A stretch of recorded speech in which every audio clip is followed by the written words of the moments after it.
Hi guys, welcome back to my channel. Welcome if you are new. My name is Heather. I'm a homeschooling mom of 3 kids, elementary and high school age. Today we are going to chat about homeschool planning for 2024-2025.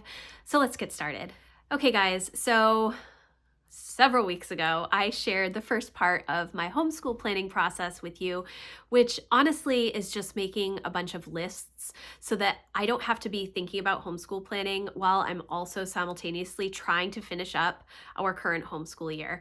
Because I know that it is really challenging once you start planning for a new homeschool year to finish the resources that you have already committed to for this current year.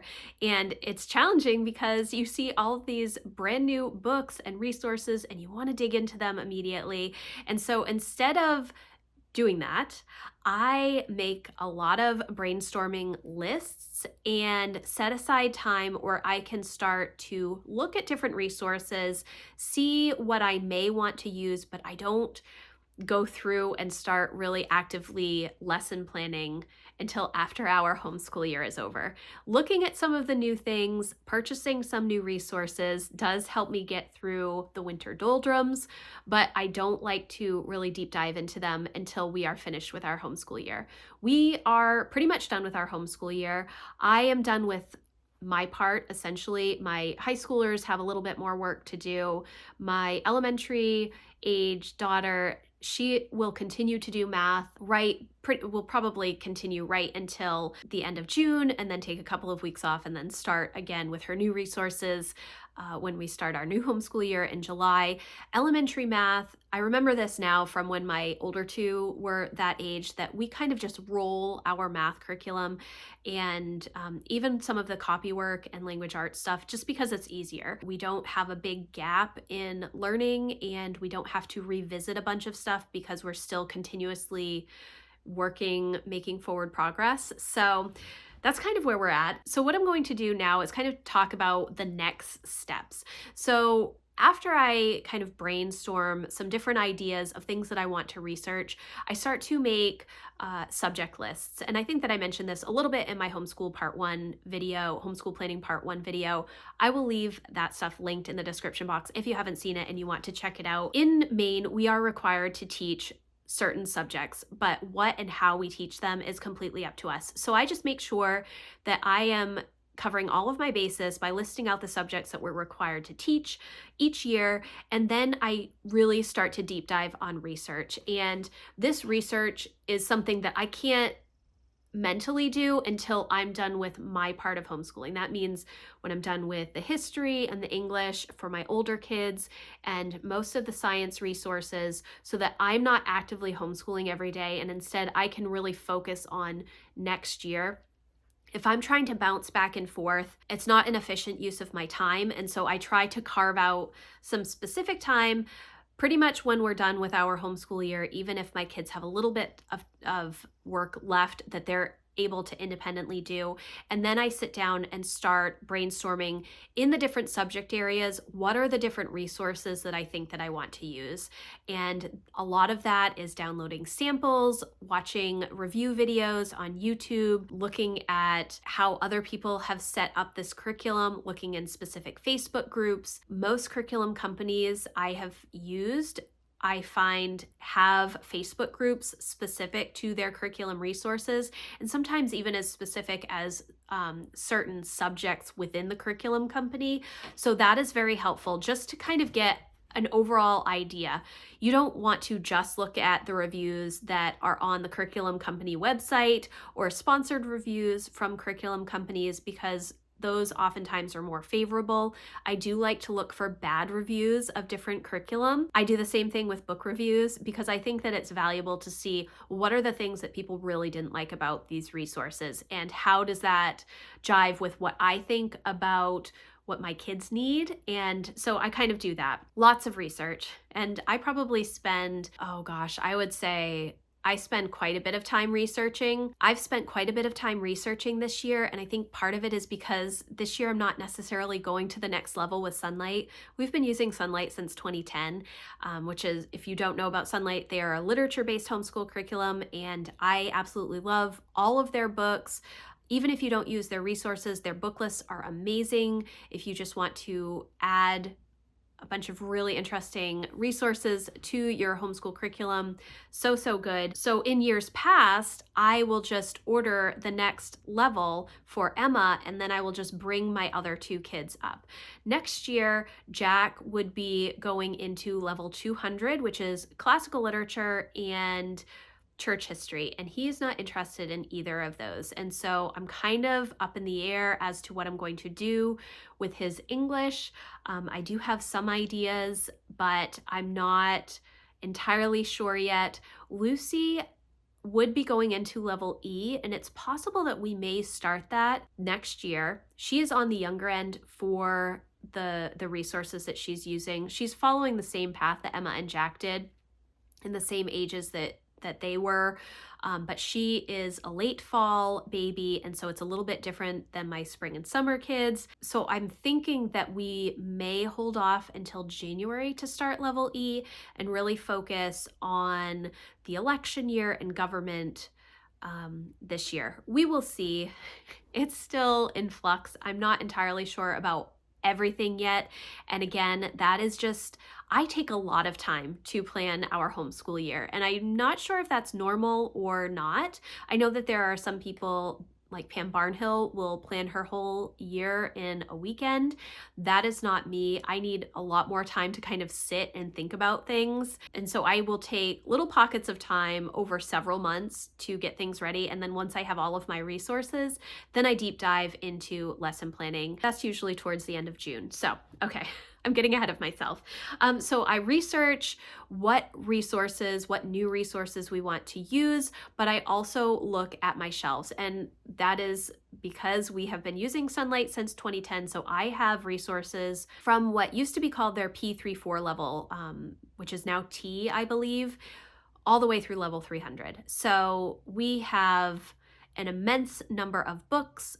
I don't need to buy new resources for my two younger kids because I can utilize a lot of the resources. For Jack, what I've done is I pick and choose from multiple levels of Sunlight each year, and that is what worked for us really well. This past year he did level 100 from Sunlight, which is US history. I thought he might do some of the level J language arts. We ended up doing majority level 100 language arts, and he just read a couple of the J books because we dropped some of the level 100 books. So make sure that you're looking at the resources that you already have. If you have a lot of curriculum, if you have older kids and then you have really young kids coming up, what are the resources that you used for your older kids? Obviously, if you have completely different learners, you may need to buy different resources, but you do not need to buy everything new. You can use the resources that you have and just adjust them to work with your different learning student. And that's what I've done. So I will shop my shelves. I will look at the different resources that I have. I will see if there are updates for the different curriculum that I already own through Sunlight or other resources. For example, we use Singapore Primary US Edition math for elementary math all the way through 6th grade.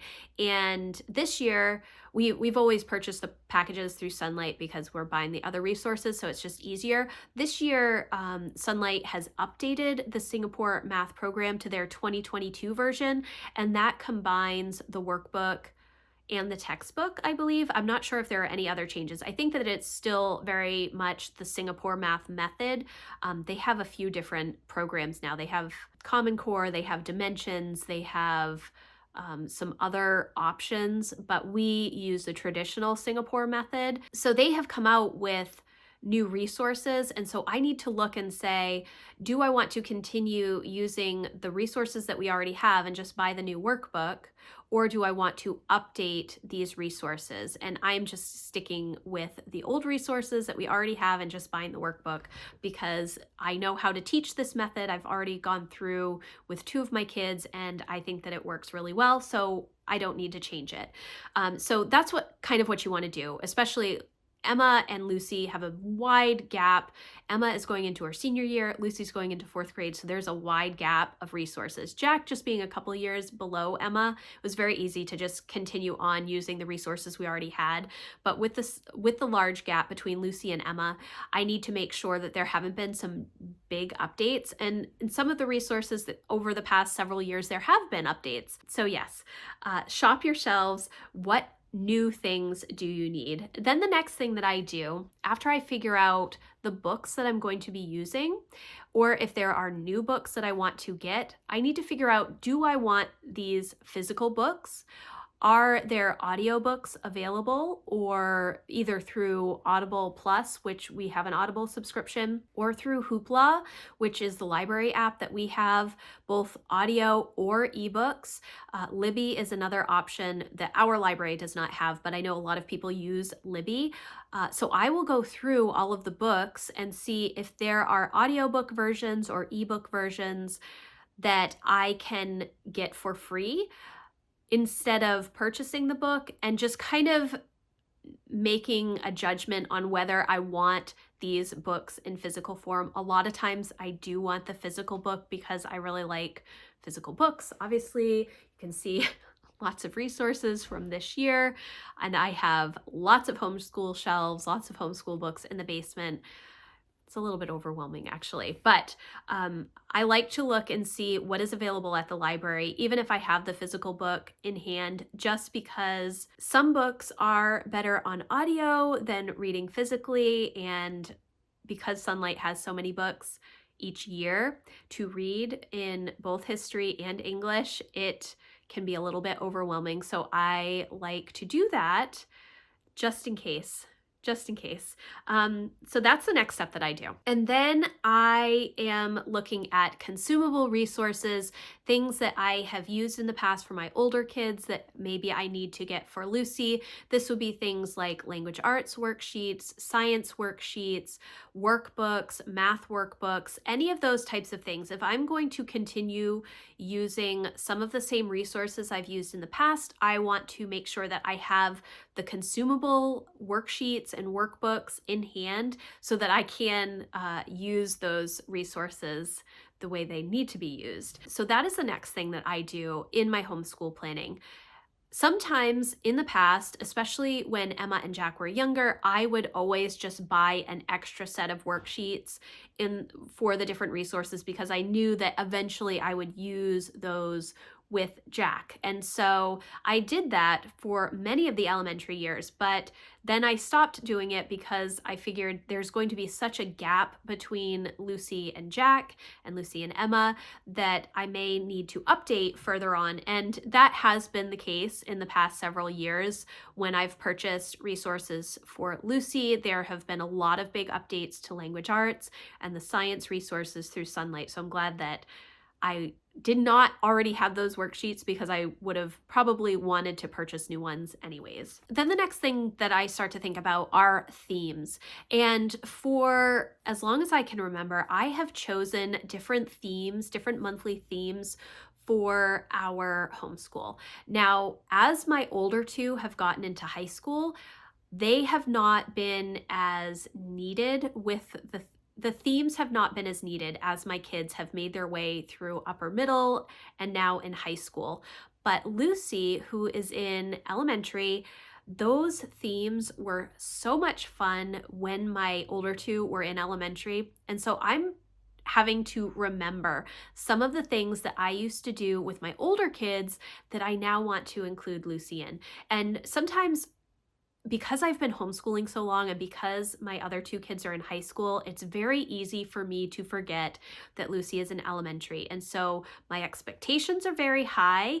And so I need to make sure that I'm adjusting those. And then I have forgotten some of the fun things that we used to do because I'm so focused on chemistry or algebra 2 or transcripts or early college classes or, college and career type resources. And so I have to make sure to spend some time working on some of the themes of the elementary years, things like apples in September and pumpkins in October, and the fun Thanksgiving activities and seasonal things that I love doing with my older two kids and need to incorporate with my youngest as well. So that is another thing that I try to do. And now that I have my teacher planner for next year, I'm able to start making more lists in that planner. And that's kind of where we are at the moment. I do have more resources that I need to purchase. That is the next step, is just making sure that I have all of the resources. And then once I have all of the resources, I can organize them and really start to flesh out exactly how I want our year to go. That means structuring our year. What is our start date? Are we going to call ourselves year-round homeschoolers? Are we going to do 4 days a week? Are we going to have specific days where we focus on different things? This past year, Wednesdays have been for passion projects and Fridays have been a screen-free day. So we do a lot more analog learning and a lot of reading and just art and fun things that way. How are we going to structure our year? How much time do we have? What are the activities that we may be involved in? But all of that is kind of the next step after I have all of the resources in hand. So thank you guys so much for watching. I hope that this was helpful for you. If you have questions, please let me know in the comments, or you can also come join over in my membership community where I'm talking a lot more about homeschool planning for the next year. I would love to have you join us. We have a great group of women over there. It's a very supportive community, and I would love to see you over there. But again, if you do have questions, please let me know in the comments. Have you started homeschool planning? Do you have your resources in hand? Where are you at in the planning process for next year? I would love to hear that. Again, everything that I talked about will be linked in the description box. Thank you guys so much for watching. If you like this video, please give it a thumbs up, and I will see you in the next one. Thanks, guys. Bye.